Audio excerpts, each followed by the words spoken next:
안녕하세요. 오늘 저희가 함께 깊이 살펴볼 주제는 바로 스테이블 코인입니다. 네, 안녕하세요. 최근 몇 년간 규제 논의부터 실제 결제 시스템 통합, 그리고 디파이 생태계 확장에 이르기까지 이 스테이블 코인 정말 끊임없이 뉴스의 중심에 있었죠. 맞아요. 정말 뜨거웠죠. 그런데 바로 얼마 전 웹3 세계의 거의 핵심 관문이라고 할 수 있는 메타마스크, 여기서 자체 스테이블 코인을 출시한다는 소식이 나왔습니다. 이게 왜 이렇게 중요할까요? 네, 그게 중요하죠. 특히 메타마스크 월간 활성 사용자 수가 이미 3천만 명이 훌쩍 넘는다는 점.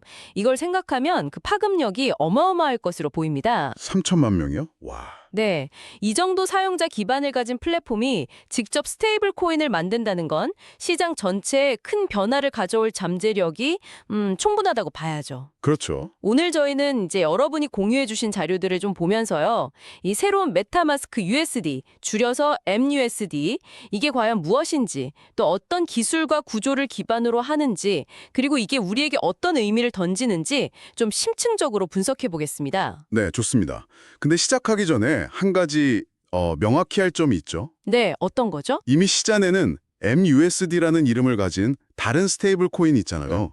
그 M 스테이블 프로토콜의 스테이블 코인이요. 아, 네, 맞아요. M스테이블의 MUSD. 오늘 저희가 다루는 메타마스크의 MUSD는 이것과는 완전히 다른 거죠. 네, 완전히 별개입니다. 이름만 비슷해서 혼동하기 쉬운데 전혀 다른 거예요. 이건 꼭 짚고 넘어가야 할 것 같아서요. 혼동하시면 안 됩니다. 저희의 목표는 이 새로운 메타마스크 MUSD의 본질을 파악하고 이게 기존 금융 시스템이나 암호화폐 생태계에 어떤 변화의 바람을 몰고 올지 예측해보는 겁니다. 자, 그럼 본격적으로 시작해볼까요? 좋습니다. 그럼 먼저 메타마스크 MUSD가 정확히 어떤 건지 그 정의부터 한번 보죠. 네. 메타마스크 MUSD는요. 그 글로벌 블록체인 기술 기업인 컨센시스, 그 산하의 대표적인 자체 관리형 지갑이죠. 메타마스크가 처음으로 직접 선보이는 네이티브 스테이블 코인입니다. 아, 네이티브라는 점, 이게 중요하겠네요. 지갑 개발사가 직접 만든다는 거니까요. 그렇죠. 그 점이 핵심 중 하나입니다. 그럼 기술적인 부분은 어떻게 되나요? 누가 발행하고 어떤 기반 위에서 이게 작동하는 건가요? 발행 방식하고 기반 기술이 좀 흥미로운데요. 발행은 그 글로벌 결제 기업 스트라이프 아시죠? 네네, 알죠. 스트라이프. 그 산하의 금융 인프라 플랫폼인데 브릿지라고 부릅니다. 거기서 발행을 담당해요. 이 브릿지라는 게 기업들이 규제 같은 거 잘 지키면서 금융상품 쉽게 만들고 관리하도록 돕는 역할을 하는 곳이고요. 브릿지요. 스트라이프 산하고. 네. 그리고 이 MUSD는 M0 프로토콜이라는 기술적 기반 위에서 운영됩니다. M0 프로토콜이요? 네. 이 M0 프로토콜이 뭐랄까? 스테이블 코인의 발행이나 상환, 운영 규칙, 이런 걸 정의하는 핵심 기술 토대라고 보시면 됩니다. 브릿지와 M0 프로토콜, 확실히 좀 새로운 이름들이네요. 그러면 제일 중요한 거, 안정성 문제요. 미국 달러랑 1대1 가치 유지는 어떻게 보장하는 건가요? 스테이블 코인은 결국 신뢰랑 안정성이잖아요. 네, 핵심적인 질문이십니다. 메타마스크 MUSD는요, 발행된 총량만큼 실제 미국 달러를 지급준비금으로 100% 확보하는 구조입니다. 완전 담보형이죠. 아, 100%요? 네. 그러니까 시중에 유통되는 MUSD 1달러당 실제 은행 계좌에 1달러가 예치되어 있다. 이런 의미입니다. 이게 사용자들이나 규제 당국 모두에게 투명성이랑 신뢰를 제공하는 중요한 장치인 거죠. 그렇군요. 설계 단계부터 규제 준수, 투명성 확보, 그리고 여러 블록체인 간의 자산을 좀 원활하게 이동시키는 거, 크로스체인 유동성이라고 하죠. 네, 크로스체인 유동성. 이거 확보에 상당한 중점을 뒀다고 밝히고 있습니다. 초기에는 이더리움 메인넷하고 또 컨센시스가 개발한 레이어2 네트워크인 리네아에서 먼저 지원될 예정이고요. 아, 이더리움이랑 미네아에서요. 1대1 달러 준비금에다가 규제 준수까지 고려했다니 상당히 신경을 쓴 모습인데요. 예, 그렇죠. 처음부터 좀 단단하게 준비하려는 의도가 보입니다. 그럼 사용자 입장에서는 이 MUSD를 어떻게 쓸 수 있는 걸까요? 가장 기대되는 기능은 역시 그 지갑 안에서의 편리함, 이런 거겠죠? 바로 그 점입니다. 메타마스크 MUSD의 가장 강력한 무기 중 하나가 될 텐데요. 네이티브 통합이라고 부르는 개념이에요. 네이티브 통합이요? 네. 사용자가 메타마스크 지갑을 벗어날 필요가 없는 거죠. 지갑 안에서 직접 법정화폐, 달러나 원화 같은 걸 MUSD로 쉽게 바꾸고 이게 온램프죠. 네, 올램프. 그리고 가지고 있는 다른 암호화폐 토큰이랑 MUSD를 즉시 교환하는 스왑 기능, 또 이더리움에 있는 MUSD를 리네아 네트워크로 옮기는 브리징 같은 거. 이 모든 과정을 아주 매끄럽고 편리하게 처리할 수 있게 됩니다. 와, 그럼 뭐 복잡하게 다른 서비스 쓸 필요 없이 지갑 안에서 다 된다는 거네요. 그렇죠. 여러 단계를 거칠 필요가 없어지는 겁니다. 이야, 이건 정말 원스톱 서비스네요. 지갑 안에서 입금, 환전, 다른 네트워크로 전송까지 다 가능하다니 사용자 경험이 진짜 획기적으로 좋아질 것 같은데요? 네, 그럴 가능성이 높죠. 근데 여기서 끝이 아니죠. 현실 세계 결제 기능 이야기도 있었잖아요. 이 부분이 특히 좀 흥미롭던데요. 네, 아주 중요한 포인트입니다. 자료에 따르면요, 올해 말 출시를 목표로 마스터카드랑 협력해서 실제 사용할 수 있는 메타마스크 카드를 선보일 계획이라고 합니다. 와, 마스터카드요? 메타마스크 카드가 나오는 거예요? 네, 이게 현실화되면 어떤 변화가 생길까요? 전 세계 수백만 개나 되는 마스터카드 가맹점 있잖아요. 네네, 엄청 많죠. 거기서 여러분의 메타마스크 지갑에 있는 MUSD를 사용해서 직접 결제하는 게 가능해진다는 겁니다. 와, 그럼 뭐 커피숍에서 커피를 사거나 온라인 쇼핑할 때도 쓸 수 있다는 거예요. 네, 바로 그렇습니다. 일상적인 소비 활동에 MUSD가 활용될 수 있다는 뜻이죠. 이건 뭐랄까, 디지털 자산인 웹3 토큰이 현실 경제랑 직접 연결되는 아주 강력한 다리 역할을 할 것으로 기대됩니다. 웹3 지갑이 그냥 자산 보관함이 아니라 진짜 우리가 쓰는 체크카드나 신용카드처럼 실제 결제 도구가 된다? 와, 이거 상당히 파격적인 변화인데요? 그렇죠. 큰 변화죠. 하지만 스테이블 코인에는 늘 그 규제라는 그림자가 좀 따라다니잖아요. 특히 미국에서는 관련 논의가 아주 활발한데 메타마스크 MUSD는 이런 규제 환경을 어떻게 대비하고 있나요? 시기적으로도 좀 주목할 만한 부분이 있습니다. 자료를 보면 메타마스크 MUSD는 미국 연방 차원에서 스테이블 코인 발행이나 운영에 대한 명확한 법적 기준, 예를 들어서 가칭, 지니어스 액트 같은 법률이 2025년을 기준으로 제정될 거라는 전망하에 출시될 것으로 보여요. 아, 법안, 제정을 염두에 두고 나오는 거군요. 네, 그러니까 규제 불확실성이 어느 정도 해소되고 명확한 가이드라인이 마련된 환경에서 사업을 시작하겠다. 이런 의도로 풀이됩니다. 처음부터 규제 당국의 요구사항을 충족하고 관련 법규를 철저히 지키려는 접근 방식을 보여주는 거죠. 그렇군요. 또 준비금 관리의 투명성이나 운영상의 리스크 관리, 이런 걸 계속 강조하고 있거든요. 이건 과거로 일부 스테이블 코인들이 겪었던 문제들, 준비금 증명이 좀 부족했다거나 갑자기 규제 압박을 받는다거나 하는 문제로부터 좀 차별화하려는 전략으로 보입니다. 아, 기존 스테이블 코인들의 사례를 보고 좀 더 준비를 하는 거군요. USDC나 USDT 같은 애들이 겪었던 문제들요. 그렇죠. 그런 이슈들을 반면교사 삼아서 좀 더 안정적인 운영 기반을 만들려는 걸로 해석할 수 있습니다. 규제를 피하는 게 아니라 오히려 정면으로 마주하고 그 틀 안에서 안정성을 확보하겠다. 이런 전략이네요. 이해가 됩니다. 네, 그런 스탠스로 보여요. 그렇다면 이 메타마스크 MUSD의 등장이 시장이랑 암호화폐 생태계 전반에는 어떤 영향을 미칠까요? 아까 말씀하신 3천만 명 넘는 사용자 기반, 이거 정말 무시 못할 규모잖아요. 네, 몇 가지 중요한 변화의 축을 예상해 볼 수 있습니다. 첫째는 역시 그 방대한 사용자 기반이죠. 월간 3천만 명 이상. 이 사용자들이 디파이 시장으로 유입될 중요한 통로가 될 수 있습니다. 아, 디파이로요?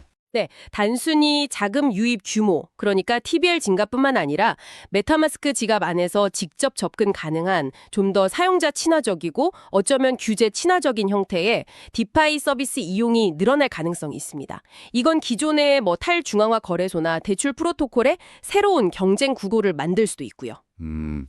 경쟁이 심화될 수가 있겠네요. 둘째는 아까 말씀드린 편리한 온오프 램프 기능, 이랑 마스터카드 결제 연동, 이게 글로벌 결제 시장에서 스테이블 코인의 실질적인 사용 사례를 폭발적으로 늘릴 수 있습니다.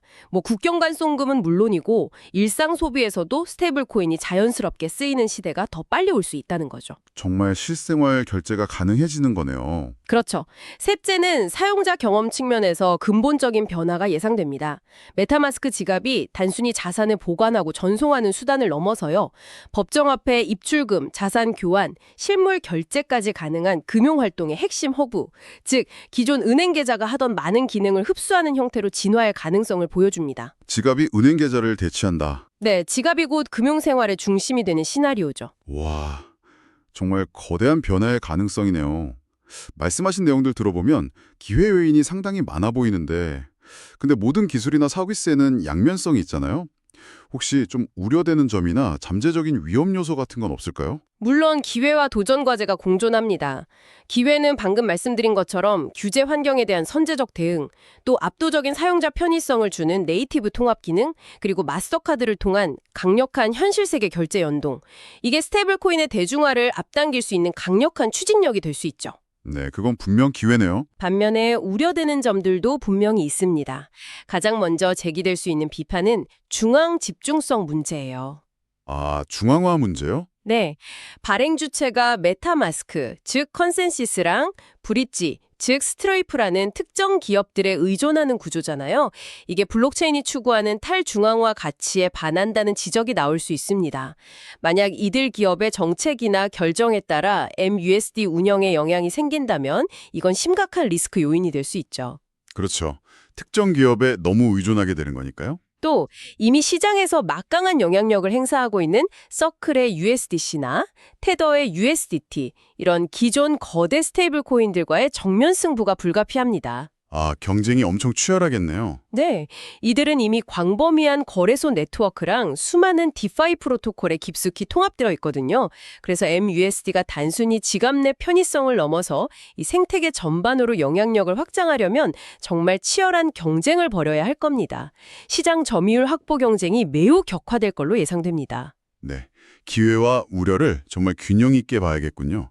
특히 그 중앙 집중성 문제는 앞으로 계속 좀 논의될 지점 같네요. 맞습니다. 아까 잠깐 언급했지만 오늘 다루는 메타마스크의 MUSD랑 기존 M스테이블 프로토콜의 MUSD 이게 이름이 너무 비슷해서 혼동하기 쉬운데요. 이 둘의 차이점을 마지막으로 한 번 더 명확하게 비교해 주시면 좋겠습니다. 네, 중요한 부분이니까 다시 한번 명확하게 정리해 드릴게요. 자, 먼저 오늘 우리가 집중 분석한 메타마스크 MUSD는요. 거대 사용자 기반을 가진 지갑 플랫폼 메타마스크가 주도해서 발행하는 스테이블 코인입니다. 네, 메타마스크. 핵심 담보 구조는 실제 미국 달러를 1대1 비율로 예치하는 방식이고요. 1대1 달러. 주요 특징이자 강점한 메타마스크 지갑 내에서의 완벽한 기능 통합, 온램프, 수압, 브릿징, 그리고 마스터카드 연동을 통한 실물 경제 결제 기문에 초점을 맞추고 있다는 점입니다. 뭐랄까, 지갑 네이티브 결제형 스테이블 코인이라고 부를 수 있겠네요. 규제 준수를 강조하는 것도 특징이고요. 네, 결제형. 알겠습니다. 반면에 M스테이블의 MUSD는 M스테이블이라는 특정 디파이 프로토콜이 발행 주체입니다. 아, 프로토콜이 발행하는 거군요? 네, 담보 구조부터 달라요. 1대1 달러 예치가 아니라 USDC, USDT, DA 같은 여러 다른 종류의 USD 기반 스테이블 코인들을 한데 모아서 그 가치를 기반으로 발행됩니다. 이걸 메타 자산 기반 방식이라고 부르죠. 아, 다른 스테이블 코인을 담보로 하는 거네요? 그렇죠. 주로 디파이 생태계 안에서 다른 스테이블 코인 간의 효율적인 교환, 즉 수합이나 자산을 예치해서 이자를 얻는 세이빙, 이자 농사 이런 목적으로 활용됩니다. 운영 방식도 상대적으로 더 탈중앙화된 경향을 보이고요. 용도 자체가 디파이 쪽에도 맞춰져 있군요. 네, 요약하자면 발행 주체, 플랫폼 vs 프로토콜, 담보자산, 현금 vs 다른 스테이블 코인, 주요 사용처, 결제 vs 디파이 유동성, 그리고 지향하는 목표, 편의성 결제 vs 탈중앙성 수익. 여기서 명확한 차이가 있습니다. 이름만 비슷할 뿐 근본적으로 다른 종류의 스테이블 코인으로 이해하시면 정확합니다. 아, 네. 이제 확실히 구분이 되네요. 감사합니다. 오늘 저희는 새롭게 부상하는 메타마스크 USD, MUSD에 대해 정말 깊이 있게 파고들었네요. 네, 그렇죠. 핵심을 요약하자면 3천만 명 이상의 방대한 사용자를 가진 메타마스크 지갑에 완벽하게 통합돼서 최고의 편의성을 제공하고 1대1 실제 달러 기반으로 안정성을 확보하고 또 예상되는 미국 연방 규제 틀을 준수하고 나아가 마스터카드 제휴를 통해 현실 세계 결제까지 넘보는 정말 야심찬 목표를 가진 스테이블 코인이다. 이렇게 정리할 수 있겠네요. 정확합니다. 이게 단순히 또 하나의 스테이블 코인이 시장에 나왔다는 사실 그 이상의 의미를 가지는 거죠. 웹3 지갑이라는 인터페이스가 어떻게 진화해서 기존 금융 시스템이랑 자연스럽게 융합될 수 있는지 그 가능성을 보여주는 중요한 이정표가 될 겁니다. 네. 내 스마트폰 속 지갑이 곧 은행 계좌이자 결제카드 역할을 하는 시대. 이게 생각보다 훨씬 더 빠르게 다가오고 있음을 시사하는 강력한 신호탄이라고 볼 수 있겠죠. 와, 지갑이 결제 수단이 되는 시대. 정말 기대되네요. 자, 오늘 분석을 통해 메타마스크 MUSD가 가져올 변화의 모습이 여러분 머릿속에 좀 더 선명하게 그려졌기를 바랍니다. 네, 그랬으면 좋겠습니다. 이제 마지막으로 여러분께 질문 하나를 던지면서 마무리할까 합니다. 만약 이처럼 편리하고 강력한 기능을 갖춘 지갑 기반 스테이블 코인이 여러분 손안에 쥐어진다면 여러분은 적극적으로 사용하실 의향이 있으신가요? 그리고 이런 변화가 여러분 각자의 디지털 자산 관리 방식이나 전반적인 금융 생활에 궁극적으로 어떤 영향을 미칠 거라고 생각하시나요? 한 번쯤 진지하게 고민해 보시면 다가올 미래에 대한 흥미로운 통찰을 얻으실 수 있을 겁니다.